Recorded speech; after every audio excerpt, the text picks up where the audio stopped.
Bonjour et bienvenue dans le podcast du Human Factor. Je m'appelle Alexis Eve et tous les mercredis, je vais à la rencontre des startups les plus véloces pour rentrer en détail dans les bonnes pratiques RH qui leur permettent de faire du facteur humain un levier de croissance plutôt qu'un risque. Penser savoir il y a 10 ans n'est plus valable aujourd'hui. Enfin, le monde change quand on voit la génération qui arrive. Le Human Factor, ce n'est pas qu'un buzzword. C'est aussi le nom de notre premier livre. Les clés de l'alignement entre associés, d'une organisation adaptée ou encore de la bonne relation à son travail. The Human Factor, c'est 100 pages de retour terrain des plus belles startups et de bonnes pratiques actionnables. Si vous voulez en savoir plus, allez tout simplement sur www.yaniro.co/book, B-O-O-K. On met le lien dans la description de l'épisode. Pour l'heure, je vous laisse avec l'invité d'aujourd'hui et vous souhaite une bonne écoute. Bonjour Julien, comment vas-tu ? Eh bien ça va très bien Alexis, et toi ? Eh ben écoute, ça va très bien. Vendredi après-midi en ta compagnie pour les plus fidèles auditeurs des podcasts de Yaniro, ils et elles savent que tu es déjà passé. Tu nous avais fait un super épisode sur le rôle du leader dans les phases de scale. On avait parlé un petit peu de lean management au sens large et on avait vraiment eu l'opportunité d'apporter justement un bel éclairage là-dessus. Et aujourd'hui, Julien Rampil nous fait le plaisir de revenir sur le premier épisode d'un hors-série qui, je l'espère, sera passionnant, mais connaissant un petit peu Julien, en tout cas sur cet épisode, j'en doute pas du tout, sur qu'est-ce qui se passe dans la tête d'un serial entrepreneur sur les sujets people, les sujets RH.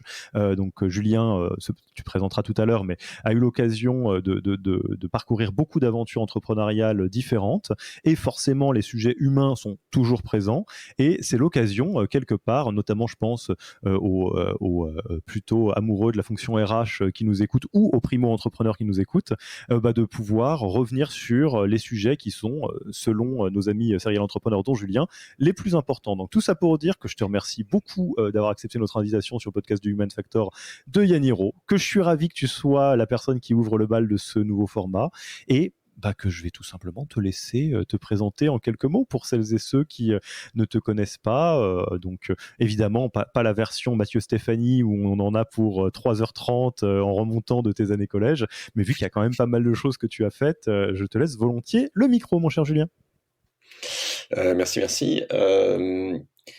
Alors sans remonter, moi je remonte quand même à avant Internet, donc ça ne me rajeunit pas, mais moi j'ai commencé dans le papier, j'ai commencé dans les médias, j'ai fait une école de journalisme, je voulais être journaliste, je me suis rendu compte que ça m'intéressait pas du tout et je suis passé du côté de la production.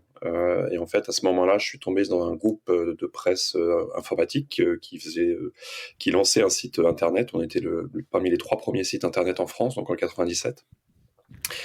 Ensuite, la société, on a fait un spin-off, c'est-à-dire qu'on s'est séparé du papier. En 99, société cotée en bourse, rachetée par des Américains. J'étais patron de la France, donc VP France et commerce Europe, sur 3 pays en Europe. Tout ça nous emmène en 2005, et en 2005, on est passé de moins 4 millions en EBITDA à plus 500 000, et quand on fait ça dans une boîte américaine, on a à peu près porte ouverte on peut demander à peu près ce qu'on veut, et moi j'ai demandé un executive MBA à HEC, qui prenait 2 ans, qui était en part-time, qui coûte très cher, et ça m'a totalement vrillé la tête. et après, je me suis rendu compte que je ne voulais plus être corporate boy. Donc là, ça a été un moment un peu difficile, parce que c'était quand même quelque chose que j'avais fait avec la boîte. Mais bref, j'ai préparé mon départ pendant plus d'1 an, 1 an et demi, avec une équipe qui est restée là pendant 5 ans. Et ensuite, je suis passé côté donc startup. Et c'est là où j'ai rencontré notamment Mathieu Stéphanie, puisqu'on a eu quelques qu'on salue s'il nous écoute. Salut. Voilà. Et monter des boîtes, notamment avec Webedia, sur pas mal de projets, aider des amis entrepreneurs, comme j'étais entre les startups et le monde des médias, j'étais vice-président du GEST, donc qui rassemblait Le Monde, Les Échos, etc. Et on salue aussi notre ami commun Philippe Janet. Tout à fait. Et c'est dans ce cadre-là, en fait, que j'ai aidé des gens à vendre des boîtes, j'ai aidé beaucoup de gens à lancer des projets, et qu'on est tombé sur Ocus. Et donc Ocus, c'est la boîte dans laquelle je suis aujourd'hui, qu'on a lancé il y a 6 ans avec Thibaut Lemonnier, mon cofondateur, et on fait de la production d'images pour les marketplaces essentiellement. Donc c'est assez simple. On a 40 000 photographes dans le monde. On fait très peu, quasiment moins de 10% de notre activité en France, mais on met à disposition de Marketplace ce réseau de photographes pour concrètement faire les images que tu peux voir sur ton application quand tu lances Uber Eats ou DoorDash ou Foodpanda, qui sont nos clients à l'international. Il y a depuis 2 ans, je me suis mis sur des nouveaux projets aussi et à commencer à travailler sur le machine learning et la computer vision. Donc j'ai découvert un domaine que je ne connaissais pas beaucoup en fait. J'avais l'impression que je le connaissais et aujourd'hui ça devient une évidence avec DALL-E, ChatGPT, etc. Mais il y a 2 ans, c'était vraiment passionnant de rentrer là-dedans. C'est des choses qui sont très récentes parce que les technos qui sont utilisés pour ChatGPT par exemple, c'est des technos qui ont été lancés par Google en 2017, donc on est vraiment pas loin. C'est vraiment des choses qui sont très très récentes et c'est très intéressant ce qu'on est en train de vivre, c'est qu'on est en train de tourner une boîte un peu ops avec beaucoup de tech parce que tout était basé sur la tech, mais en une boîte vraiment tech et deep tech avec toutes les implications que ça peut avoir. Voilà. Et un grand merci, Julien, pour le résumé. Très, très fort en résumé rapide pour une aventure longue comme la tienne. Et petit préambule, parce que c'est le premier épisode de cette série spéciale.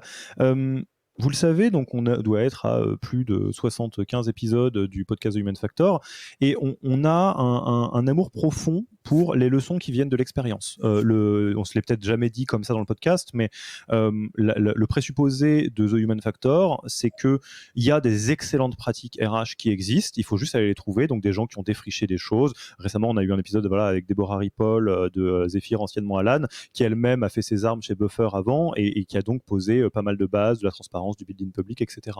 Et donc, on part du principe qu'on apprend énormément en faisant, en se plantant, en faisant des choses, etc. Et sur les sujets humains, donc on a beaucoup d'apprentissage très actionnable RH, mais souvent la fonction people au sens très très large, donc on va mettre la RH, on va mettre le leadership, le management, on va mettre beaucoup de choses comme ça. C'est un travail qui va de pair entre les fondateurs et fondatrices et quelqu'un qui est donc vraiment en charge, donc des RH souvent. Et on voulait pouvoir donner la parole et vous donner un peu un aperçu quelque part de ce qui se passe dans les apprentissages RH de serial entrepreneurs, peut-être pour rendre encore plus simple le fait de travailler ensemble, peut-être pour nourrir aussi différemment les founders qui nous écoutent d'apprentissage. Bref, quand on a vécu plusieurs chapitres entrepreneuriaux, qu'on a eu l'occasion de tester des choses, d'en gaufrer d'autres, j'imagine, comment on se positionne par rapport à tout ce qui est people au sens large. Qu'est-ce qui est vachement important, qu'est-ce qui est pas important, qu'est-ce qui est plutôt de second plan, qu'est-ce qui a l'air d'être bien mais qui en fait ne marche pas. Bref, dans la vie de Julien Jacob, à l'heure où on se parle, donc chapitre AUKUS en 2023, quels sont tes apprentissages humains? C'est bon? On parle là-dessus? Ouais, allons-y. Eh ben, on va commencer peut-être par le commencement. On a préparé les questions pour essayer d'aborder le plus d'angles intéressants possible.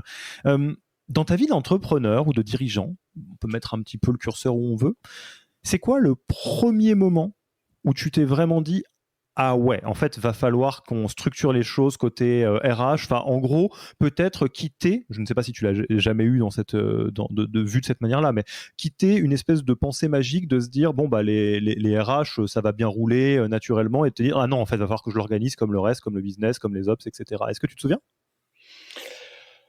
C'était clairement sur la première expérience. Donc dans le contexte, comme je l'ai dit, on est en 96, groupe de presse, la presse magazine à l'époque, on l'a oublié, mais la presse magazine était vraiment la vache à lait des médias. Ça crachait du pognon, mais c'était absolument incroyable.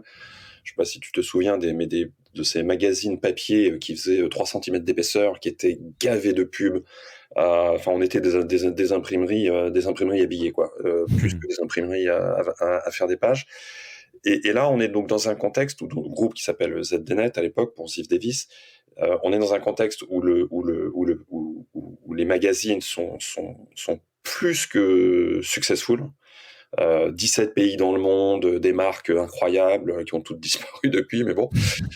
Et Patrick Jacquemin, d'ailleurs, qui était le PDG de l'époque, qui a fondé Rue du Commerce, me propose de lancer Internet, une rédaction Internet. Et il se trouve qu'il m'a repéré parce que j'étais en train de faire sur les ordinateurs de la société, un soir à 10h, le site web d'un collectif de photographes qui s'appelle Tendance Fou, qui avait été lancé par mon frère. Et donc, imagine ce building à Levallois-Perret, place Marie-Jeanne Bassot, avec le 5e étage, la moquette très épaisse où il y avait le comité de direction, enfin la direction générale, un étage pour chaque magazine, avec des rédacteurs en chef, des pures baronnies, des gens très powerful en fait à l'époque. Et puis on te donne un petit bout de couloir, et sans rire, c'est pas que l'image. On était effectivement dans un petit bout de couloir, et on lance une rédaction avec 3 personnes. Et là, le journalisme sur Internet n'existe pas. On ne sait même pas. On a Jérémy Béribi comme stagiaire au début et qui était sysops sur CompuServe. Et donc, on est dans un monde où en fait, on se dit, on est en train de bricoler un truc sur un coin. Et puis, on se pose absolument pas la question des RH, et encore moins moi, puisque c'était la première fois que je faisais ça. 1 an et demi après, la machine s'est complètement inversée. On s'est séparé du papier, on a recruté 40 personnes, et on s'est jamais posé la question de la culture, des RH, et ça va être ou des people. Et on pourra peut-être en parler après, mais c'est effectivement moi la première chose que je ferai aujourd'hui, et que je fais si je monte une boîte, c'est de le faire avant que le sujet se pose, parce que la seule valeur d'une boîte, c'est les gens qui la composent. Tout le reste, ça se fait disrupter. Les technos, les personnes, enfin les gens rentrent, sortent, etc. Et là, j'ai vraiment eu l'impression que quand la bulle est arrivée, notamment, qu'on allait mais exploser. Et alors que ça partait d'un groupe qui était structuré, puisque c'était 5000 personnes dans le monde. Et c'est intéressant parce que à ce moment-là, je me suis rendu compte que même faisant partie d'un groupe qui pourtant avait des services de RH assez structurés, nous, en fait, dans l'aventure Internet, on avait été complètement mis de côté, et il n'y avait jamais eu un DRH qui était venu nous demander comment on recrutait des gens, comment on créait la culture. Enfin, voilà, c'était vraiment fait de côté. Donc c'était comme si j'avais démarré une boîte. Enfin, j'ai démarré une boîte dans une grosse boîte, mais sans RH. Et donc je pense que je fais l'erreur que fait tout le monde, c'est qu'on démarre sans RH, on se dit bon, il y a du business à faire, ça on verra plus tard. Et ça, c'est la pire des erreurs à faire, parce que, alors quand je dis RH, c'est au sens large, hein, c'est au sens people, mais faire attention à ça, c'est pas simplement avoir une fonction RH, mais c'est d'avoir une culture people. Et quand on tire ça, on tire la culture, on tire plein de choses. Donc je me suis fait des très très grosses frayeurs à l'époque. Ouais. Et alors, ce qui est magnifique, c'est que l'histoire que tu nous racontes et qui est plantée près 2000, enfin un tout petit peu avant 2000, donc 96, 98, tout ça, on décale 2 variables et on est dans une histoire classique d'entrepreneur, à savoir on lance un projet, le projet prend, et puis en fait on se retrouve un petit peu dépassé par les événements. Quand tu parles de frayeur, de manière très concrète, alors je te laisserai partager ce que tu veux partager évidemment, mais de manière très concrète, quand ça commence à vriller par manque de structure people au sens large, ou par manque de focus là-dessus, ça se manifeste comment ? Je dirais que ça se manifeste de 2 manières. Tu es face à tes équipes dans des meetings, et tu vois des gens qui sont super engagés, plein de bonne volonté, mais où tu les regardes et tu te dis, en fait, c'est des poulets sans tête qui sont en train de courir dans tous les sens.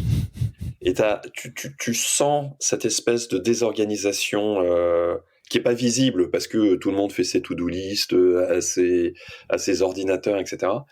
Mais tu sens, au sens feeling du terme, qu'il y a vraiment un problème. En fait, ils parlent pas de la même chose, ils sont pas d'accord, ils se le disent pas forcément, et enfin la désorganisation totale, quoi. Et généralement, là on se prend un mur, et puis oui, on peut se faire mal, parce qu'on peut perdre un client, on peut perdre des gens, voilà.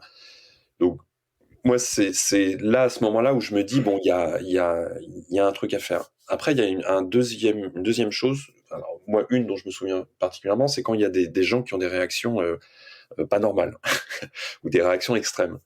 Et moi, je me souviens, à cette époque-là, on avait donc 17 pays dans le monde, des bureaux à Londres et les bureaux à San Francisco.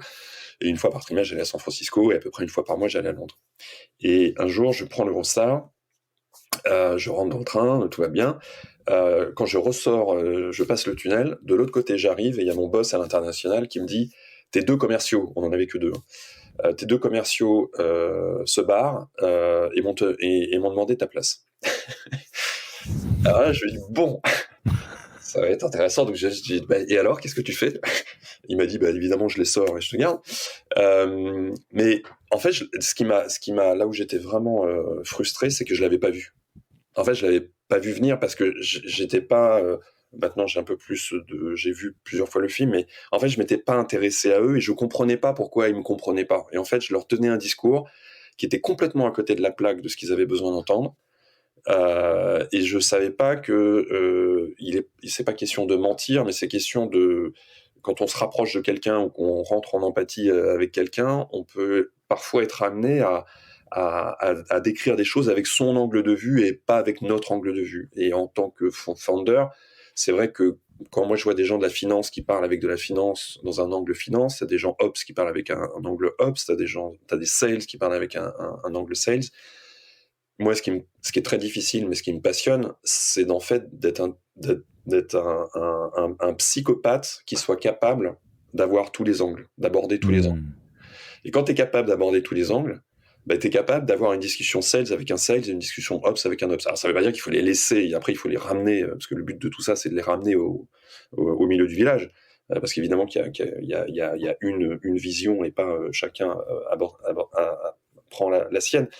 Mais ils viennent tous d'un endroit qui les font regarder les choses d'une certaine manière. Et donc ça, oui, donc ça a été c'était un vrai traumatisme parce que je me suis dit c'est de ma faute évidemment, je l'ai pas vu, j'ai même pas été capable de les faire parler ou même de qu'ils puissent exprimer un malaise ou quelque chose. Un malaise. Et qui sont allés voir mon boss directement, ce qui est l'échec total dans un management d'équipe, c'est quand l'équipe passe au-dessus parce que oui, elle se sent pas écoutée et voilà. Bon, faut dire que c'était les commerciaux à l'époque aussi, c'était des populations pas évidentes, mais malgré tout c'était ma première grosse boulette, ouais. Et alors, tu vois, pour faire un peu le parallèle avec des choses qu'on voit souvent, où je serais très curieux d'ailleurs d'avoir ton avis, est-ce que toi aussi c'est des choses que tu vois beaucoup, parce que tu côtoies beaucoup d'entrepreneurs et de primo-entrepreneurs peut-être. J'aime beaucoup l'exemple que tu présentes un peu de poulet sans tête, armée mexicaine, etc., mais avec la bienveillance et la lucidité du fait qu'en face c'est des gens très bons. De te dire, c'est incroyable, on a des gens très bons, mais il y a de la perte de chaleur de cinglé, quoi, où il y a quelque chose qui ne fonctionne pas. Et c'est vrai que moi, dans des choses que j'ai beaucoup observées avec des entrepreneurs, encore une fois, notamment des primo-entrepreneurs, c'est peut-être une croyance très profonde et très optimiste que, vous ne me voyez pas faire des R guillemets, mais ça va bien se passer. Alors qu'en réalité, plus la boîte grandit, plus il y a de monde, moins c'est naturel que ça se passe, c'est pas bien ou pas bien, mais de manière organisée. C'est pas pour rien que les sports se jouent jamais à plus que 15, parce qu'au-dessus de 15, on peut pas s'organiser entre guillemets naturellement, on n'est pas prévu pour ça. Et effectivement, je trouve ça très intéressant. Et l'exemple que tu donnes sur tes deux commerciaux me parle beaucoup aussi, parce que je pense que tu en as rencontré aussi, moi j'en ai rencontré quelques-uns, mais il y a 2-3 personnes qui vont peut-être avoir la même prise de conscience que toi, de te dire oups, alors là il y a un truc où j'ai loupé la pierre de Rosette et je parlais clairement pas la langue de mes commerciaux, il va falloir que j'en apprenne quelque chose. Mais il y a des moments il y a des cas de figure dans lesquels certains entrepreneurs vont pas avoir le soutien que toi tu as eu ou que tu aurais eu tout seul de toute façon, de te dire ça c'est un comportement qui est, il n'empêche, inacceptable. Et donc, oui, évidemment, les commerciaux sortent de là. Et je ne sais pas si toi, c'est quelque chose que tu as beaucoup observé, mais j'observe beaucoup d'entrepreneurs actuellement, qui est primo-entrepreneurs, qui, face à des comportements qui sont de manière dézoomée inacceptables, comme c'est le cas ici, là où on skip, on te passe au-dessus et on te dit ça serait bien qu'on vire Julien et qu'on prenne la place à... Évidemment, dit comme ça, c'est un petit peu... c'est pas fou. J'ai déjà vu des entrepreneurs qui disent ok, mais alors comment on ouvre le dialogue, etc. Alors qu'en réalité, le truc est déjà cassé, quoi. Je sais pas si tu vois ce que je veux dire. Si, moi j'ai eu un autre cas, la seule fois où j'ai vraiment viré quelqu'un de manière, enfin, sans aucune discussion, c'est euh, quand quelqu'un dans l'équipe s'est pris à quelqu'un d'autre, mais de manière physique, euh, et avec un geste. Alors, c'était à l'époque où il y avait des cendriers dans les bureaux, mais il a fait un geste, il a pris un cendrier et il a fait semblant de prendre le cendrier et de le mettre sur la tête du CTO de l'époque. Euh, et j'ai eu le cas, je me suis dit, bon, c'est quoi ça? Je laisse passer, bon, allez, c'est pas grave, c'est une blague. Ou en fait, je laisse pas passer du tout. Et en fait, on n'a pas du tout laissé passer. Et il se trouvait que c'était un membre c'était un délégué syndical. Je suis allé devant les prud'hommes. J'y suis allé moi-même. J'ai expliqué ce qui s'était passé. Et il a été licencié pour faute grave.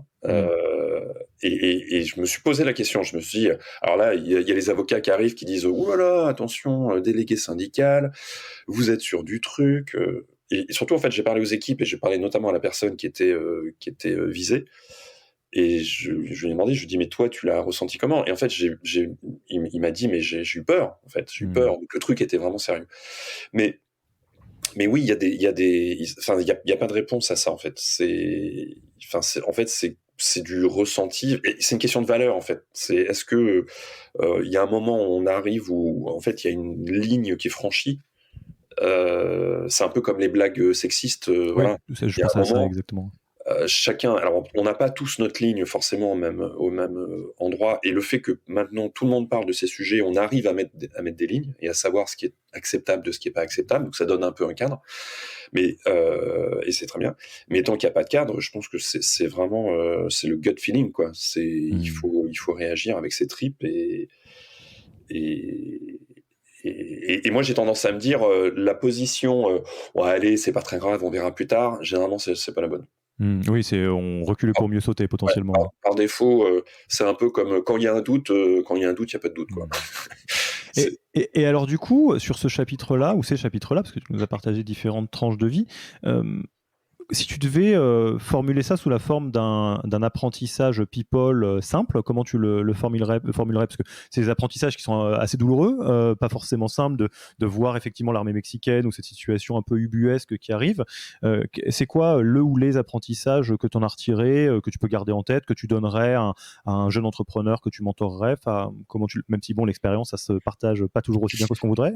Bah, c'est ce que j'allais dire, c'est que ma réponse va pas être satisfaisante, mais l'apprentissage, c'est qu'on apprend en permanence et que donc il y a pas de règles, que ce qu'on pensait savoir il y a 10 ans n'est plus valable aujourd'hui. Enfin, le monde change. Quand on voit la génération qui arrive, enfin, ils nous mettent devant nos responsabilités de RSE ou des choses comme ça, ce qui n'était pas du tout le cas à l'époque. Donc, enfin, moi, là, ça va faire un peu défoncer une porte ouverte, mais on apprend en marchant, mais le capital d'apprentissage, en fait, il se périme très, très, très, très, Oui. très vite. Et en fait, moi, franchement, j'aurais pas beaucoup de leçons à donner, si ce n'est peut-être de rester humain. C'est-à-dire que je pense au final que quand on sent pas un truc, il y a quelque chose. Quand notre corps nous dit, ou même quand on a une réaction comme ça physique, il y a un truc qui se passe et quand il y a un doute, il n'y a pas de doute. Donc en fait, c'est. Mais d'ailleurs, alors pour refaire une petite histoire, j'aime bien les histoires, mais à l'exécutif MBA d'HEC, je me souviens d'un truc. Donc exécutif MBA de HEC, exécutif MBA, c'est moyenne d'âge 40 ans, tu as fait 10 ans en direction générale, ou tu veux être DG, ou tu étais dans le COMEX, et tu fais des cas. Donc c'est pas du tout des cours, et en fait le HEC n'avait pas d'executive education et a racheté le centre de perfectionnement des affaires, le CPA, et moi je suis arrivé donc en 2005 au moment où ils venaient de racheter le CPA et ils étaient en train de le passer en mode HEC, et ils étaient en train de rajouter des cours, et notamment un cours People. Et là, on a une conférence avec un des professeurs les plus émérites d'HEC pour nous expliquer les leçons du people, des RH, comment ça marche, etc. Ça s'est très très très très mal passé parce que face à lui, il avait 80 personnes, dont 70 mecs, 10 filles, qui avaient 10 ans d'expérience dans des comités de direction et qui ne supportaient pas les évidences qui nous étaient exposées comme s'il y avait des règles, etc. Et pour la petite histoire, cette personne-là, je l'ai rencontrée 1 an et demi après, dans un événement HEC, et je vais la voir et je dis ah bonjour, je me présente et je dis je suis executive MBA parce qu'on dit en fonction de l'année, donc de 2005, E05. Et là il me regarde et il me dit c'est un vendredi soir. Ah oui, cette année-là, je m'en souviens. Il s'en souvenait. Et donc, alors je dis pas qu'il faut pas mettre de la structure et un peu de théorie autour de ça, mais quand on est dans le feu de l'action, je suis pas sûr que c'est ça qui aide. Donc si on a le temps de le faire avant pour comprendre un peu comment tout ça se structure, et c'est très bien, mais au final les décisions, je pense qu'elles se prennent par rapport à ce qu'on croit, nos croyances, au sens croyance, et par rapport à ce que disent nos équipes, surtout. Et alors, moi, j'adore ce chapitre que tu ouvres parce que je vais me faire à la fois agitateur et la Suisse, on va dire médiateur peut-être. C'est le fait que je passe la moitié de ma vie en Suisse qui fait ça peut-être. J'adore parce que la phrase que tu as utilisée, la fameuse phrase « quand il y a un doute, il n'y a pas de doute ». Et j'adore cette phrase parce qu'elle peut créer des crispations dans le dialogue founder RH. Typiquement, je vais pas les citer, mais j'ai plusieurs personnes qui me sont très chères et qui sont très très très expertes et performantes spécifiquement en tant que DRH, qui vont être contre cette phrase, totalement contre, et dire c'est une manière de créer des biais, de recruter avec un effet de halo, etc. Faut chercher l'objectivité, etc. Bon, il s'avère que de formation, je suis psychologue du travail et donc je connais aussi les limites de la toute-puissance de la science humaine. Enfin, la science humaine, c'est une science molle quand même, donc on peut essayer de faire moins faux, mais en tout cas, on ne sera jamais au niveau de la physique quantique. Ça faut un moment un petit peu d'humilité là-dessus. Et ce que j'aime dans ce que tu dis, c'est que pour aussi passer du temps avec des fondateurs et fondatrices, il y a l'intention, et je pense que d'ailleurs, je te vois acquiescer, je pense que tu n'es pas du tout contre ce que je viens de dire et ce que pourraient porter les experts RH, typiquement en recrutement, mais il y a aussi une réalité du terrain qui est une réalité qui est très submergente quand on est dirigeant ou dirigeante, ou dans laquelle il se passe beaucoup de choses, et où dans laquelle, entre guillemets, ne pas écouter ses tripes, ça peut être potentiellement très douloureux ou très dangereux. Et donc, il y a effectivement un espèce d'aller-retour entre l'intuition dans certains cas de figure, mais toujours de l'intuition database, on va dire, parce que tu dis parler aux équipes, etc. Et où donc, effectivement, c'est dans la nuance des choix de mots qu'on va pouvoir trouver les terrains communs, quoi. Donc typiquement dans quand il y a un doute, il n'y a pas de doute, mais effectivement, si vous êtes RH, que vous nous écoutez en vous disant ah ben là je reconnais mon founder, c'est vrai qu'il agit à l'intuition et tout, bah peut-être un peu aussi, quoi, mais ça fait partie du job. Ouais, alors je préciserai que Bien quand sûr. il y a un doute, il n'y a pas de doute, c'est avec l'équipe. Je dis jamais ça tout seul. Et nous, les discussions. Oui, quand on a un doute, il n'y a pas de doute. Voilà, c'est ça. Très, très intéressant. Et typiquement sur le recrutement, nous, on essaye, on pousse très loin le nombre d'entretiens. On fait 4, 5 entretiens, on se répartit les sujets, on se prévient les uns les autres de sur quoi il va falloir aller creuser un peu ce genre de choses. Et quand il n'y a pas de doute, ce que je veux dire, si quelqu'un dans l'équipe a un doute, et que moi, une autre personne dans l'équipe se dit non, mais pour moi, la personne est la personne idéale, le fait qu'une seule personne dans l'équipe ait un doute peut nous amener à ne pas y aller finalement. Parce que par contre, un truc que j'ai appris aussi, c'est de se dire oh il y a une période d'essai, allez, il y a un doute, on va y aller puis on verra plus tard. En fait non, parce que le on verra plus tard, il sera jamais mis en place, et là généralement ça part alors soit ça marche et c'est un peu coup de bol, soit ça se passe mal parce que c'était en fait pas la bonne personne, et là plutôt sur des critères plus de valeur ou d'attitude, parce qu'en fait trouver un bon professionnel, c'est pas le sujet. Tout le monde est bon professionnel. Enfin, on regarde les expériences, on fait confiance aux gens. Enfin, voilà. Le doute, il est souvent sur la personnalité, le grit, l'envie de. Est-ce que ça va correspondre? Est-ce que cette personne va nous prendre pour des fous furieux quand on lâche jamais l'affaire, que on cherche toujours les extra miles, ce genre de choses? C'est une forme de culture et de fonctionnement. C'est clair que quelqu'un qui veut être dans un environnement très normé et qui a besoin de ça, et c'est pas une critique, c'est très bien. Bah, ça va pas le faire chez nous. Donc on va aller voir sur des choses comme ça. Mais c'est pas le fondateur tout seul qui dit non, non, mais écoute, c'est comme ça et c'est pas autrement, bien sûr. Oui, ça c'est plus un risque de Captain Girouette qui peut être Ouais. problématique pour une boîte. Et alors, revenons-en, tu as un tout petit peu ouvert la porte et en parlant de culture, donc ça va certainement revenir. Tu t'es prêté à un jeu, tu l'as préparé, mais c'est quelque chose moi qui me semble intéressant. Demain, tu remontes une boîte. Ok, donc Ocus, ça c'est pas fin du chapitre Ocus, ça s'est bien passé ou pas. Enfin, à la limite, c'est pas la question, mais c'est quoi les premiers chantiers people au sens large que tu lancerais précisément parce que tu as connu le film et que tu sais que c'est crucial? Oui, bah alors c'est la culture en premier, parce que c'est un sujet qui est rigolo parce que on voit il y a deux images. Il y a l'image des fameux mots qui sont collés au mur, avec des beaux néons qui clignotent, et puis on passe devant ça tous les matins et on se dit c'est formidable, on va être d'accord. Évidemment, ça se passe pas comme ça, et généralement on le fait trop tard, et ça paraît totalement artificiel.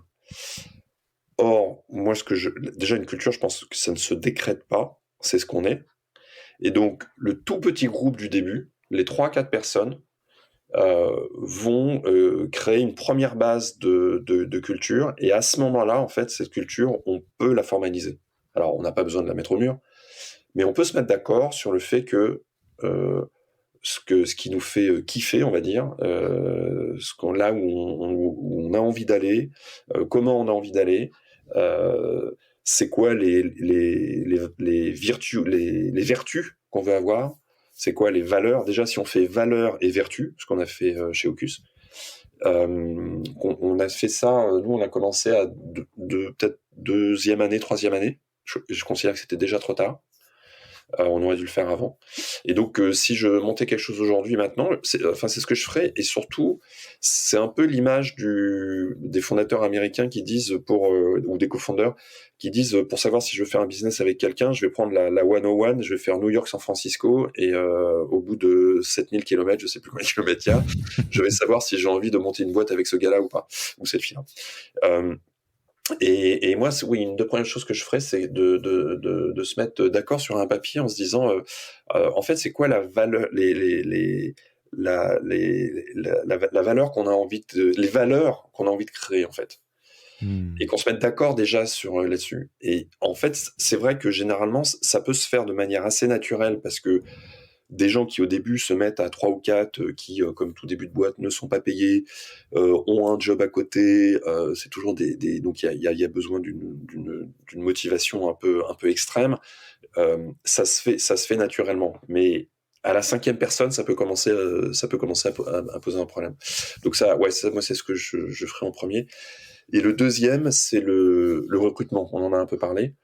Au début, je pense qu'on recrute mal, parce qu'on a besoin de gens, on n'est pas trop regardant, et on fait pas mal de dégâts. Parce qu'un mauvais recrutement, pour moi, c'est un dégât humain pour la personne qui a été recrutée, parce que généralement, c'est pas de sa faute. Je parle pas des gens qui sont compétents. Normalement, on fait un recrutement, on recrute des gens qui sont compétents. Mais en tout cas, un recrutement qui se passe mal avec quelqu'un qui est compétent, c'est parce que, en fait, pas d'alignement sur les valeurs, pas d'accord sur là où on veut aller. Et ça, c'est notre responsabilité en tant qu'employeur. Et puis, ça fait des dégâts aussi pour la boîte, parce que c'est du temps perdu, c'est beaucoup d'argent. Voilà. Donc, un process de recrutement en béton armé, c'est hyper important. Et la troisième chose, qui sont un peu liées à la première chose, mais c'est de choisir un framework et de s'y tenir. un des trucs que j'ai appris à HEC, c'est de se mettre d'accord sur les termes. Ça a une valeur énorme. Un segment HEC, ça veut dire un truc très précis. À l'ESSEC, ça veut dire un truc à peu près pareil, mais pas exactement pareil. Alors nous, je vais pas revenir sur le lean. Nous, on a choisi le lean management, mais c'est en fait se mettre d'accord sur des principes de base, sur le principe que, en fait, une boîte, c'est plein de misconceptions. Et en fait, une boîte qui réussit, c'est une boîte où les gens apprennent, et on va aider les équipes à apprendre et à combattre leurs misconceptions avec un raisonnement scientifique. Euh, c'est le principe du lean de base. Et le deuxième, c'est le problème, c'est les fondateurs. Parce que nous, on est en mode command and control, et il faut qu'on soit en mode orient and support. Quand je me suis fait pitcher le lean, comme ça, j'y suis allé direct. Parce que là, je me suis dit, bon, ok, là, j'ai un... Et après, il y a le TPS, il y a une maison, il y a un framework, il y a des mots, il y a des choses très précises et des concepts très précis. Alors, on n'est pas obligé d'aller sur le lean, mais même un bouquin qu'on a utilisé récemment, Five Dysfunctions of a Team, je sais pas si tu connais, qui décrit ça, qui décrit en fait un comex qui se passe très mal, une boîte qui va très mal à cause de son comex. Et ça montre les 5 étapes. Donc la première, c'est la confiance. Les 5 étapes qu'il faut franchir pour qu'une équipe fonctionne réellement ensemble. Et on a fait un book club chez Ocus avec ça. Et tout d'un coup, on commençait à utiliser les mêmes mots. Et les mots, c'est pour ça que je parle d'un framework, c'est qu'en fait, les mots veulent dire la même chose pour tout le monde. Un autre exemple, c'est Sons of Urgency, le bouquin. Je sais, enfin, quand chez nous, parce qu'on a aussi lu ce bouquin, enfin, toute la boîte a lu ce bouquin, quand chez nous, quelqu'un dit Sons of Urgency chez Ocus, c'est pas le mot, le sens de l'urgence ce dont on parle. C'est ce qui est décrit dans le bouquin, et il y a tous les trucs, les trucs, oui, qui permettent de bien choisir ses combats, quoi. Donc voilà, ce serait ces 3 choses-là. Oui, donc culture, process de recrutement hyper solide et s'aligner sur un framework qui va avoir le bénéfice premier d'aligner tout le monde sur les termes et sur une manière de fonctionner, et donc se simplifier la vie. Et, je voudrais juste rajouter 2 trucs là-dessus. Et alors, il y a un truc qui me fascine, que je vois, et effectivement, ça va exactement dans le sens que tu dis, et ça me fascine de pureté, entre guillemets, de comment c'est vérifiable quasiment à chaque fois. Quasiment tous les primo-entrepreneurs, moi y compris, sous-estiment l'importance de la culture et se dire bon, on verra plus tard, on va la fixer, machin, tout ça, et puis évidemment, ça commence à partir en cacahuète à un moment donné. Quasiment tous les serial entrepreneurs que je connais, c'est la première chose qu'ils font. La boîte, c'est encore un pitch deck qu'il y a les cultures. Pensez à Alan, pensez à Conto, et en plus, c'est une culture qui est hyper puissante. Quasiment à chaque fois, très clivante, très ici c'est le paradis pour tel ou tel type de personne et l'enfer pour tous les gens qui ne fitent pas là-dedans. Et on l'assume et c'est ok. Donc ça me parle vachement. Process de recrutement, 2 choses là-dessus très rapidement aussi. Surtout si on va faire un chapitre spécial primo entrepreneur, parce que c'est un peu l'intérêt d'avoir un grand parcours de serial entrepreneur tel que le tien. Je sais qu'il y a beaucoup de personnes qui c'est même pas qu'elles se disent ça va bien se passer, c'est qu'elles se disent mais qui on est du haut de notre boîte de 3,5 personnes pour faire passer les entretiens, etc. En vérité, c'est tellement cauchemardesque pour tout le monde des recrutements qui se passent mal, que ce que vous pouvez faire pour limiter ça, évidemment, fonctionnera bien. Je ne sais pas quel est ton framework préféré là-dessus, mais il y a plutôt on va dire, un accord général sur le fait que la méthode Who, c'est quelque chose qui est pas mal de Geoff Smart pour structurer un process de recrutement. Et effectivement, un framework commun, ça permet de faciliter un peu les discussions, ce qui sera grandement utile par la suite. Un peu dans le prolongement de cette question-là, on l'a pas dit, mais tu es membre du Galion, entre autres choses, et donc tu côtoies beaucoup d'entrepreneurs, dont des primo-entrepreneurs. Sans jugement aucun, l'idée c'est pas de venir tirer sur l'ambulance, l'idée c'est de constater pour peut-être permettre à celles et ceux qui nous écoutent de voir arriver les pièges au loin et de les éviter. C'est quoi les principales erreurs RH des primo-entrepreneurs ou des erreurs leadership, sur les sujets humains au sens large? C'est quoi le piège dans lequel pas mal de gens tombent, vu de ta fenêtre? Bah, je crois qu'on vient de le dire, c'est de se dire qu'on verra plus tard. Parce Ça coûte cher, ça. Voilà, ça coûtera cher, parce qu'il y a du business à faire. Donc c'est les sujets de culture, de recrutement, d'alignement en fait, parce que le framework c'est aussi pour l'alignement. Et un point aussi que j'ai oublié de dire sur le framework, on peut choisir un mauvais framework, c'est pas grave. C'est Au juste moins, on est d'accord. exactement, au moins on est d'accord. Donc moi je vois beaucoup de combats de chapelle entre le lean, le machin, le bidule. En fait, moi j'en ai pris un. Je pense qu'il y en a, il y en a aucun qui est parfait. Sinon, ça deviendrait une religion. Ce serait un autre sujet. Donc, en fait, c'est pas, c'est cette question d'alignement, à mon avis, que les gens qui démarrent un peu tôt, un peu trop vite, et tant mieux pour eux, zappent un peu. Et moi aussi, hein, quand on a démarré au CUS, en fait, ça a démarré, ça nous a explosé à la figure. Beaucoup plus vite que ce qu'on pensait. Et même sachant tout ça, il y a des choses que j'ai pas fait. Voilà. Donc c'est même dans le feu de l'action, on peut, même si on le sait, on peut. Voilà. Ah, tu l'as dit, on n'a jamais fini d'apprendre. Hein. Ouais, voilà. Donc et puis on se dit toujours, oui, il y a toujours un arbitrage en se disant, ça, je le ferai un peu plus tard, et tout est dans le un peu, enfin dans la taille du un peu quoi. Mais et moi, la deuxième chose que je dirais, je l'ai déjà un peu dit, parce que ça, j'y crois profondément, c'est que le problème, c'est les fondateurs, en fait. C'est nous le problème, c'est pas les autres. Euh, Si on ne met pas en place une culture, notamment, et si on voit des choses se passer, des gens qui ont des actes, qui ont des actes qui sont pas cool, où il y a des problèmes de confiance, ou de harcèlement, ou de choses comme ça, faut pas aller chercher très loin, ça vient des fondateurs. Parce que nos actes parlent beaucoup plus que nos discours. Et ça, je vois souvent notamment dans des questions, dans des discussions au Galion, parce qu'on partage effectivement beaucoup donc on partage des cas particuliers où ça se passe mal avec quelqu'un dans l'équipe, et donc un des membres du Galion partage avec les autres, mais qu'est-ce que j'ai pas fait bien, pourquoi elle m'en veut, voilà. Et en fait, quand on rate, oui, généralement ça vient du fondateur qui a peut-être zappé certaines choses, qui a tenu pour acquis ce qu'il avait dans sa tête et pas forcément partagé avec les autres, voilà. Donc je pense que notre responsabilité, elle est maximale, et j'ai pas l'impression, j'ai l'impression de le voir chez ceux qui ont eu un peu d'expérience et peut-être un peu d'humilité pour se rendre compte que ça venait d'eux. Quand on est au tout début, c'est peut-être la partie qui manque un peu. Donc je mettrais peut-être un peu d'humilité, un peu plus d'humilité. Et ouais, j'aime beaucoup cette partie-là. C'est une phrase qui me... encore une fois, j'ai vraiment ça, faut pas le voir comme celui qui sait, je sais pas du tout, mais j'ai le bénéfice d'être en dehors des systèmes assez souvent, donc je les vois de l'extérieur, donc on voit un peu les choses différemment. Et une phrase qui me fait sourire, c'est, qui est une phrase un peu classique de founder, quand ça marche pas, 15, 20 personnes, c'est mais j'ai l'impression ils comprennent pas la vision. Ils me redemandent toujours la vision. Bah oui.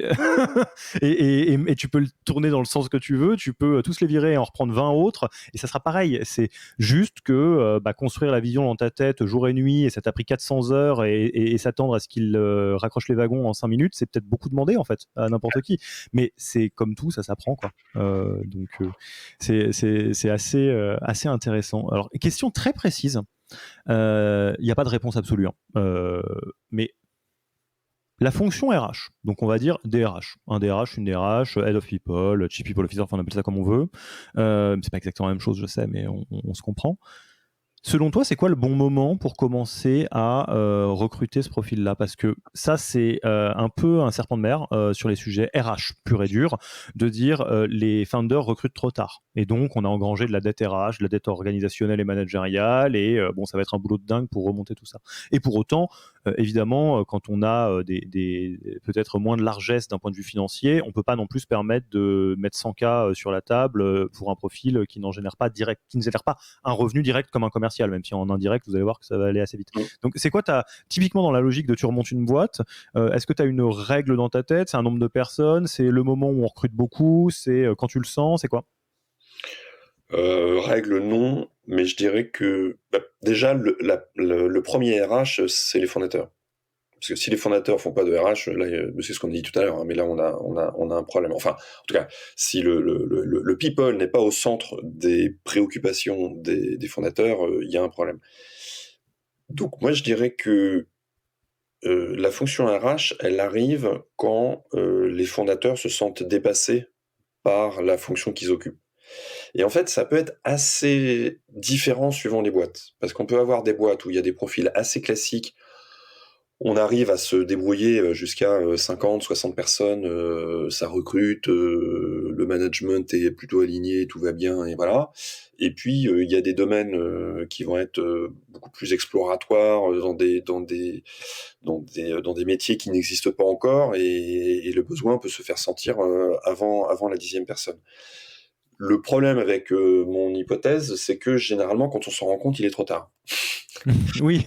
Voilà, donc, mais j'ai pas de solution à ça, si ce n'est de se dire que avant de se sentir dépassé, alors il faut chercher une personne au RH. Et après, il y a aussi deux types de personnes au RH, hein. Je pense qu'il y a des gens qui sont très administratifs, RH Ops, quoi, et il y a des gens qui vont être très people, culture, etc. Donc en plus, il y a une double complexité parce que c'est rare de trouver des gens qui font les deux. Généralement, on a plutôt, sauf à avoir quelqu'un de très très très très expérimenté, qui est généralement pas le cas au début de la boîte. Donc ouais, moi j'aurais tendance à dire c'est quand ça va casser, il faut y aller, et la difficulté c'est d'anticiper ça 6 mois avant, quoi. Et alors, juste là-dessus, parce que je vais dire à quoi ça me fait penser, je vais faire un parallèle douteux. S'il est trop douteux, ça sera que de ma faute, hein. Julien n'a rien à voir avec ça.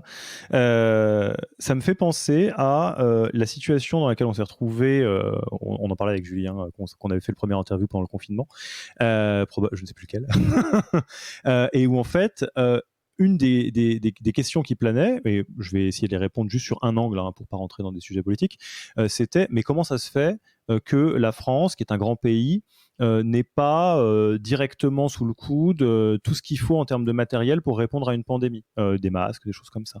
On peut ouvrir la question. Il y a une manière de voir la problématique que je trouve intéressante, c'est que quand on est de l'autre côté de la pandémie, ça semble logique qu'il y avait des trucs à faire et qu'il y avait des signes avant-coureurs. Le problème, c'est que des catastrophes qui peuvent nous tomber sur le coin du bec en tant que pays, il y en a des dizaines, voire des centaines, et que c'est très très compliqué d'être préparé à tout. Typiquement, Roselyne Bachelot s'est faite lapider pour avoir dépensé l'argent du pays dans des vaccins contre, je crois que c'était la vache folle ou la grippe aviaire, qu'on n'a pas utilisé. Donc c'est toujours pareil, quand on connaît l'histoire, c'est plus facile. Mais là où je voulais en venir, c'est que, alors, je suis plutôt parti des gens qui d'habitude vont dire ça vaut la peine de recruter son RH 6 mois plutôt que ce que vous pensez. En général, c'est une métrique qui n'est pas trop inadaptée en startup. Mais il y a un autre modèle que je trouve très intéressant, je ne sais plus qui l'a popularisé, qui s'appelle Scale, Mess, Depth. Où en gros, le principe, c'est pour passer à l'échelle, on passe à l'échelle, ça va inévitablement, donc scale, ça va inévitablement engendrer du chaos, parce que c'est comme ça que ça va se passer, et donc de la dette. Et donc, on rentre dans une phase dans laquelle il faut payer sa dette d'une manière ou d'une autre pour pouvoir rescaler, et que quelque part, ça fait un peu partie inhérente du modèle. Donc, c'est un peu ce que j'entends dans ce que tu dis, de dire, il y a un moment donné où le truc va casser, et alors, il faut faire attention sur les sujets humains, évidemment, mais on peut aussi se dire qu'on embrasse ce modèle et ne pas s'illusionner en disant la croissance sans chaos sur les entreprises, c'est pas forcément possible, en fait. Ah oui, oui, ça c'est sûr. Ça c'est sûr, RH ou pas RH. Mais après, c'est une question de prise de risque. C'est-à-dire que c'est plus on attend et plus parce que tout ça quand même, tout ce dont on a parlé, c'est finalement c'est des mots, mais ça prend quand même beaucoup de temps à mettre en place. Et si on n'a pas des gens pour le faire, et ben on va moins vite, et où on le fait pas. Et donc on prend un risque maximal. Mais il y a des boîtes dans lesquelles il n'y a pas de RH, mais c'est des cas un peu particuliers. C'est des boîtes où il y a un peu, alors ils en ont, mais un peu des boîtes comme Alan ou des boîtes comme ça qui ont une culture super super forte, qui est vraiment concentrée sur le ou les fondateurs. Bon, ça peut bien se passer. Ça peut être des boîtes aussi un peu bizarres. Donc Donc voilà. Enfin, je pense pas qu'il y ait d'obligations ou de schémas pour tout le monde à propos des RH, mais ça dépend énormément de la situation, de l'expérience des fondateurs, enfin du sujet de la boîte, voilà. Ouais, on rentre dans probablement modéliser les choses à une limite, quoi. À un moment donné, il faut prendre les cas particuliers pour ce qu'ils sont et s'adapter à la situation. Ouais, alors c'est marrant parce que j'ai eu cette discussion avec quelqu'un dans l'équipe là il y a pas longtemps. C'est aussi un, je pense que le fait d'aimer les problèmes. En fait, quand il y a un truc qui nous tombe sur la tête, il y a deux attitudes, hein. Il y a oh là là, c'est encore un machin truc, c'est la merde, voilà. Et puis il y a des gens qui commencent à sourire et qui se lèchent les babines et qui se disent tiens, là j'ai un truc à craquer, je vais le craquer et ça va être cool. Et, et c'est une attitude qui est, enfin moi en tout cas c'est ce que j'essaye de faire. Et j'aime bien, je suis jamais plus content de ma journée que quand j'ai dépilé deux trois trucs qui étaient vraiment durs. Bah, les trucs faciles c'est pas intéressant, mais vraiment des trucs où tu poses alors on n'a plus de stylo, mais tu poses le clavier ou tu fermes le capot de ton ordinateur et tu te dis ah Voilà, ça c'est fait. celui-là il était chaud. Là c'était bon. Et moi c'est ce qui m'aide un peu à naviguer là-dedans, c'est que évidemment que ça va être compliqué, mais en fait c'est l'intérêt du truc, sinon c'est pas drôle. Après chacun choisit son, et c'est pour ça que moi je fais pas du tout de jugement, je dis pas qu'il faut que tout le monde soit comme ça. Il y a des personnes qui ont besoin de plus, enfin qui s'éclatent plus dans un monde un peu plus normé, et par contre ils vont aller vachement en profondeur sur des sujets. C'est un autre modèle, il n'y a pas de bon ou de mauvais modèle. Mais moi ce qui m'aide un peu à ne jamais être fatigué en fait, c'est de me dire que quand j'ai un nouveau truc qui me tombe sur la tête, c'est une bonne nouvelle en fait. Je vais m'amuser. Un os à ronger quelque part dans le bon Voilà. sens du terme, ouais. Avant de passer aux questions de fin d'interview, il y a un petit chapitre qui nous donnait envie. C'est les tendances RH actuelles. Alors, comme tout, hein, il y a des tendances, il y a des choses qui reviennent. Certaines tendances sont en fait un renouveau de choses qui existent depuis très longtemps. Dans les tendances RH actuelles, c'est quoi celle que tu aimes beaucoup, qui te fascine ou qui te plaise? Je suis pas. Je regarde pas tellement les tendances RH pour être honnête. Oui, ou humaine, management, Ouais. people au sens large, ouais. Bah, je commencerai par. Si on part du principe que tout ça c'est quand même de l'artisanat et avec beaucoup de chance, beaucoup de talent et beaucoup d'imprévus, ça cadre pas tout à fait le sujet, quoi. Enfin, c'est un sujet qui est pas forcément super cadré. Je commencerai plutôt par ce qui me gêne un peu. Et je commencerai à dire que moi je suis super data driven. J'adore la data. Vraiment, je commence par là. Mais je suis assez sceptique sur euh, toutes les startups notamment qui prétendent avec un petit bout de machine learning scraper toutes les données et te donner le profil qui va bien à partir du LinkedIn, de machin, du bidule. Parce que ça, pour moi, c'est un peu l'image de la boussole, de la boussole à côté d'un gros pot en fer. C'est qu'elle te donne pas le bon nord. Elle te donne une indication, mais la probabilité qu'elle soit pas bonne est quand même assez importante. Et je vois beaucoup de choses bouger là-dessus, beaucoup de mails que je reçois entrant en disant vous perdez trop de temps dans vos RH, mettez tout ça dans notre machine, dans votre recrutement, mettez tout ça dans votre machine et vous allez augmenter le nombre de CV que vous allez screener, etc. Et ça, en fait, ça m'a toujours laissé perplexe. Et je fais du machine learning chez Ocus et on en parlait tout à l'heure, mais j'ai plongé dans ce monde-là il y a à peu près 2 ans. Je suis très data-driven et j'adore ça. Mais là, j'avoue que c'est ma limite. Je me dis, il on est quand même sur de l'humain, on est quand même sur des choses qui sont par définition imprévisibles, et je dirais même qu'on veut qu'elles soient imprévisibles, parce que sinon c'est pas drôle. Euh, c'est peut-être un peu l'image de la météo. Je fais beaucoup de voile, et donc je fais les navigations, je prépare la météo, etc. Donc météo en temps calme, probabilité de pertinence 90-95%, c'est très fort. Par contre, en temps instable ou orage, probabilité 10-15%. Bon. En fait, elle sert à quoi la météo? Elle sert à y aller, à pas se mettre au carton quand même, parce que si ça nous dit que ça va devenir vraiment mauvais, il faut évidemment pas y aller. Mais une fois qu'on est parti, tout change. Et que moi, c'est l'image que je garde aussi là-dedans dans les boîtes, c'est qu'en fait, le fait de préparer la météo, ça m'évite de se faire mal dès le départ, et ça me donne une avance sur prévoir la route qu'il va falloir changer au moment où la météo qui n'était pas prévue comme elle était prévue change. Parce que comme on a dans le schéma mental, on sait, on a vu l'évolution, et donc on est capable de prendre des décisions assez rapidement sans trop flipper. Mais aucun ordinateur dans le monde n'est capable de prévoir la météo. Et d'ailleurs, tous les scientifiques disent qu'ils ne seront jamais capables de prévoir la météo. C'est même pas un but. Et machine learning ou deep blue, tout ce qu'on veut, par définition, ça sera toujours instable. Et j'ai un peu la même image sur ces outils-là. En fait, par définition, l'humain est instable. Donc pourquoi essayer d'aller chercher un truc qui va la phrase est facile, le faire rentrer dans des cases? J'avoue que ça me laisse perplexe. Je vais pas faire une ouverture trop grande là-dessus, mais je soupçonne, alors je ne passe pas ma vie avec des VC, que le IA, enfin l'IA en général, devient le nouveau modèle par abonnement. En gros, que des fois, entre 2010 et 2020 et peut-être même avant, il y a eu des trucs dans lesquels on voyait bien que le modèle d'abonnement était forcé dans des boîtes, parce qu'on sait très bien que d'un point de vue scalabilité, c'est vachement mieux d'avoir des clients qu'on garde. Donc ça donnait des trucs du genre, bon bah tu vends ce truc là en one shot, est-ce que tu peux le rendre par abo?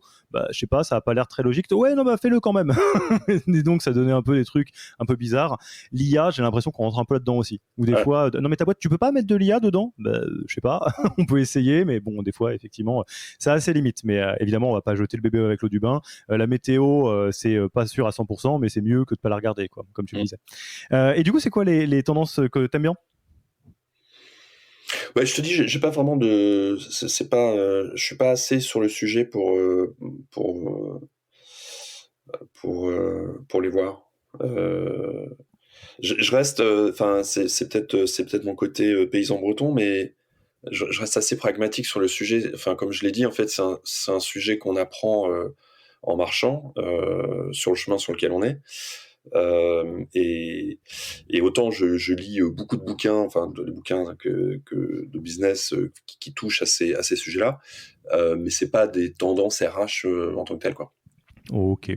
Petit mot de la fin avant qu'on passe aux questions traditionnelles de fin d'interview. Si tu avais un message à passer à des entrepreneurs qui se lancent sur les sujets people, quel serait-il? Quel serait ce message? Et, comme ça te laisse le temps de réfléchir au premier message pendant que je fais une phrase un peu longue.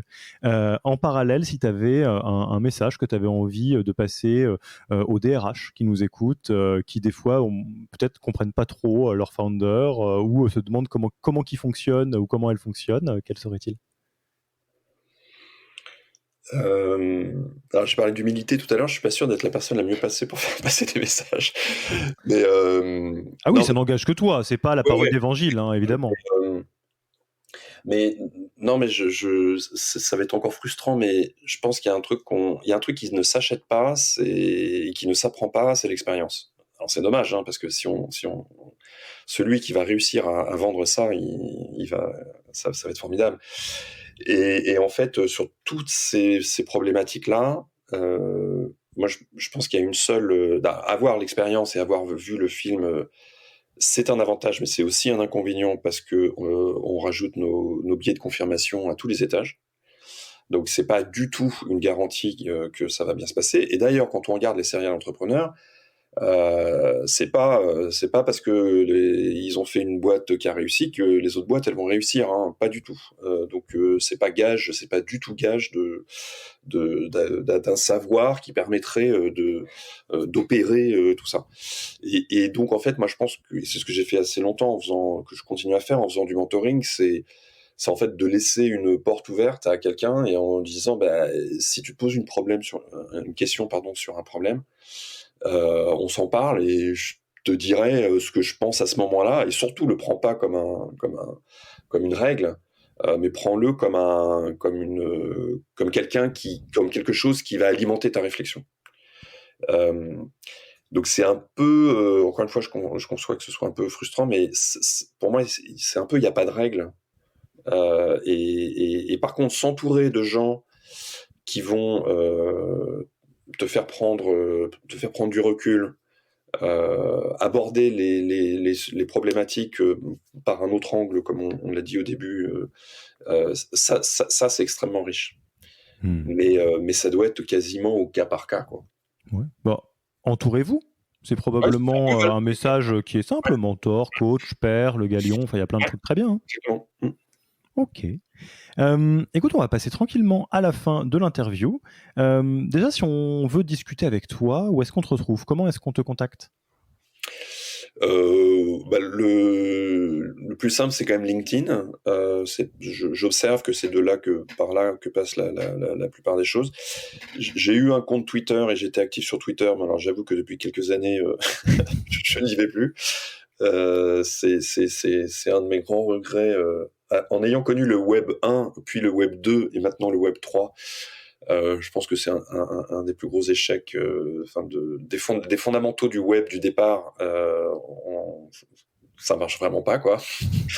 donc j'y vais plus. Donc LinkedIn, c'est plutôt pas mal. Ok.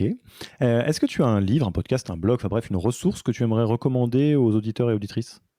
Alors moi, il y en a un que je regarde, il y en a plusieurs, mais un que je regarde vraiment tout le temps, c'est nfx.com. C'est un blog qui est assez intéressant parce que c'est un fonds d'investissement. Et c'est un fonds d'investissement qui crée un contenu sur le scale et sur le scale, et sur plein d'aspects différents, et qui sont vraiment très très en avance de pas mal de blogs, et notamment le generative tech. Enfin, il y a le generative AI, mais ce marché du generative tech, c'est un peu eux, enfin, ils sont pas les seuls, mais en tout cas, c'est ceux qui ont été les premiers à écrire là-dessus, à commencer à le segmenter, à le comprendre, etc. Et donc, si on est dans une phase de croissance sur une boîte internationale, ce qui est mon cas, donc je trouve la qualité est vraiment très très élevée. Et alors, signal faible, je suis très content que tu puisses me le rappeler, parce que je n'ai pas encore le réflexe de suivre NFX, j'allais dire entre guillemets religieusement, mais par contre, à chaque fois que je vois un article qui est incroyable, quasiment à chaque fois c'est NFX. Ouais. Et je me dis, attends, c'est incroyable, c'est qui ça? Ah oui, d'accord, ok. Donc je vais remédier à ça très rapidement. Est-ce que tu as un outil préféré, ou en tout cas un petit tool que tu aimes bien utiliser? Moi, mon dada du moment, du moment de plusieurs années, mais c'est Make, ex-Integromat. Pour ceux qui connaissent, c'est le Zapier, l'équivalent de Zapier. C'est l'automation, et ce que je trouve vraiment génial. Je ne supporte pas de faire 10 copier-coller à la suite, et donc je vais plutôt passer 1 minute à programmer les 10 copier-coller qu'il allait faire, même si ça me prend autant de temps. Et là, on arrive avec le no-code à quelque chose qui pour moi est une vraie révolution. C'est que on a la capacité, en fait, grâce aux API et aux outils qui permettent d'orchestrer les API, de créer un nombre de services absolument incroyable. Je parle pas forcément de faire des boîtes, mais même des services pour soi, un truc qu'on fait sans arrêt, qu'on trouve pénible, voilà. Et je trouve cet outil génial parce qu'en fait, on peut le connecter avec des éléments qui sont dans une spreadsheet. Ça peut publier un tweet, ça peut lire un article, ça peut faire un résumé. En plus, ça se connecte avec OpenAI. Donc, ça peut demander à ChatGPT de faire un petit résumé en moins de 200 signes pour Twitter et répondre aux tweetos derrière. Et je suis vraiment fasciné par ce nouveau monde là qui s'ouvre, qui à mon avis va libérer des énergies de créativité absolument incroyables. Et la deuxième chose, c'est que la tech doit nous servir à ça. Arrêtons de perdre du temps à faire des choses pas intéressantes, automatisons tout ce qu'on peut, quoi. Oui, tout à fait. Et je suis jaloux parce que je suis aussi un grand amoureux des outils de no-code, d'automatisation, que ce soit Zapier ou Make ou effectivement ou d'autres. Et je n'ai pas encore assez joué avec comment on connecte ça à ChatGPT, OpenAI, mais je vais diguer parce que c'est trop bien. Par contre, j'ai beaucoup joué avec ChatGPT. Je te donne un tips. Vas-y. Make vient d'intégrer OpenAI. Donc, tu as un petit module dans Make. J'ai vu une vidéo il y a 2 semaines là-dessus. Ce que je disais tout à l'heure, le gars, tu surveilles un flux RSS d'un blog. Dès que quelque chose est publié sur le blog, tu fais un résumé. Donc, tu te connectes via l'API, via Make et via le module ChatGPT. Tu lui demandes de faire un résumé, et via l'intégration Twitter, tu publies un tweet automatiquement avec le résumé de ton post de blog. Très bien. Et voilà. Ouais, non, mais alors là, tu prêches un archi convaincu, hein, mais faut que j'ai pas encore pris le temps plutôt de jouer avec, mais je vais bien sûr. Et enfin, tu connais cette tradition dans ce podcast qui nous tient vraiment particulièrement à cœur, la tradition de passage de relais, passage de micro, en tout cas l'équivalent de à ma place, qui est-ce que tu inviterais dans ce podcast. Donc dans la thématique serial entrepreneur, ou en tout cas entrepreneur qui a vu le film plusieurs fois et qui pourrait parler de ses apprentissages people. Si tu étais à ma place, à qui est-ce que tu passerais le micro ? Alors, moi, je voudrais en profiter pour aussi mettre en avant des gens qui sont pas forcément tout le temps, qui sont pas forcément les plus en avant. Et il y a quelqu'un que j'aime beaucoup, que je connais depuis un petit moment, c'est Kevin Kuipers. On lui a racheté Gamecult. Donc, quand j'étais chez ZDNet, on a racheté Gamecult, qui était le site un des plus gros sites de gaming en France.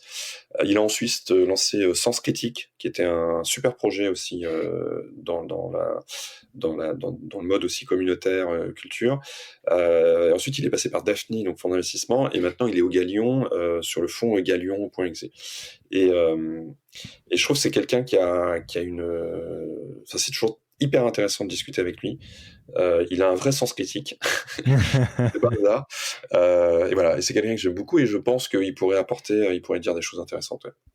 Kevin, donc de deux choses l'une, au moment de penser à la personne, entre guillemets, à qui passer le micro, Julien pense à toi. Donc si ce n'est pas un beau témoignage public, je ne sais pas ce que c'est.